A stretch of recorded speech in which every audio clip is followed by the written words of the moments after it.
that. Happy New Year. If it's your New Year as well, we'll return next week by looking ahead to the Africa Cup of Nations. Join us then. Goodbye. Goodbye. World Football is a BBC Sport production for the BBC World Service. This is the BBC World Service, where we're asking, when was the last time you played? Being playful is more important than you might think. Play has survived evolution precisely because it teaches us the skills that are necessary to get along. I'm Stefan Powell. I'm going to show you how play might just be one of the most serious aspects of being human. Why We Play, from the 12th of January. BBC World Service.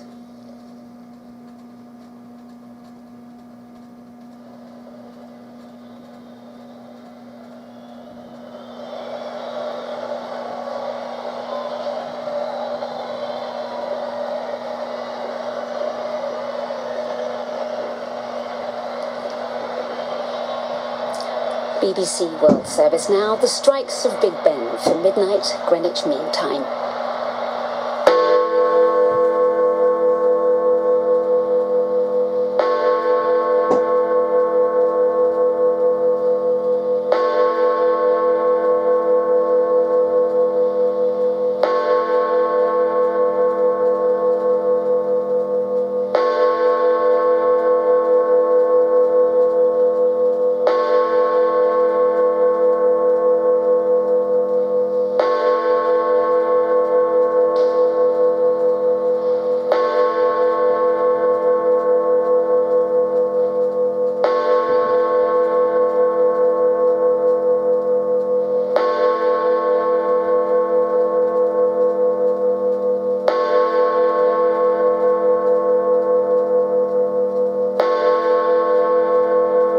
From us all here at the BBC World Service, a very happy New Year.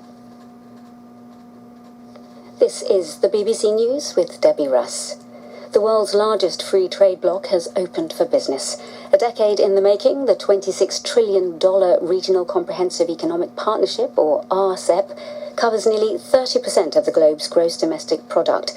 It's also China's first multilateral trade agreement. Here's our Asia business correspondent, Mariko Oy. Its economic impact is limited, as many of its members are already part of other free trade deals, like the Comprehensive and Progressive Agreement for Trans-Pacific Partnership, the CPTPP. But what RCEP does is to bring together countries that have often had complicated diplomatic relationships, like China and Japan. According to the United Nations trade body, Japan is expected to be the biggest beneficiary of tariff cuts under RCEP. Aside from the US, another country missing from both RCEP and the CPTPP is India, which was worried that lower tariffs could hurt local producers. European countries have been welcoming the new year, though official celebrations have again been widely restricted because of coronavirus. In London, Big Ben marked the start of 2022 with its traditional bongs, but there were no huge celebrations in the city centre, as in Scotland, where street parties were cancelled. Earlier, Greece, Spain and other European countries welcomed the new year with firework displays, but limited public gatherings. In Asia, Tokyo and Chinese cities banned many year-end parties.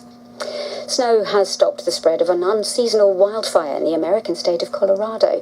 President Biden approved a disaster declaration after large parts of two towns north of Denver were engulfed on Thursday. Thousands of residents fled and hundreds of homes were destroyed. Steve Fenberg is a Colorado state senator. It really is an unheard of and unprecedented situation. I was able to do a flyover early this morning and do a little bit of a tour of some of the impacted areas, and it's absolutely devastating. Entire neighborhoods, entire subdivisions gone. Nothing left of them, really.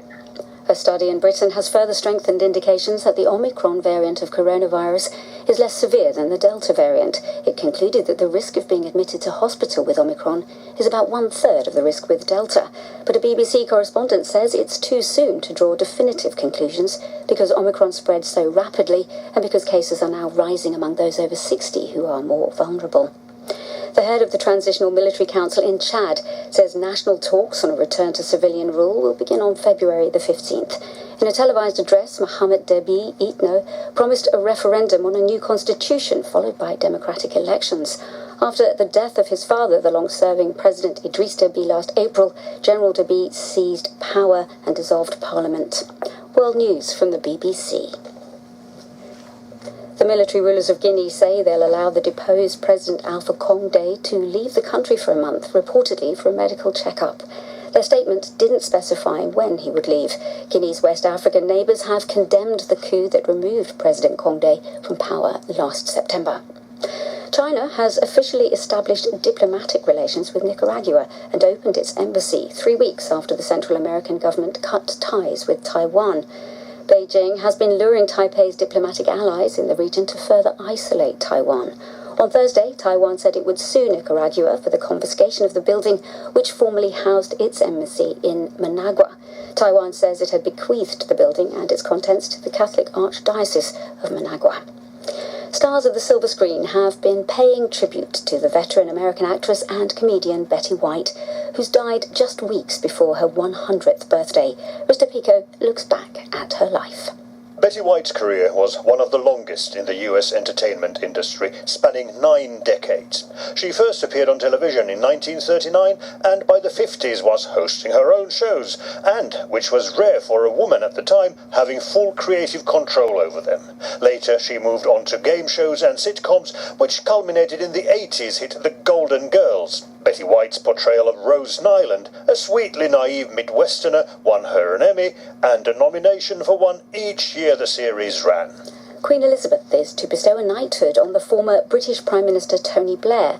He headed the Labour government for a decade from 1997 and now becomes a Knight Companion of the Most Noble Order of the Garter, the most senior order of chivalry.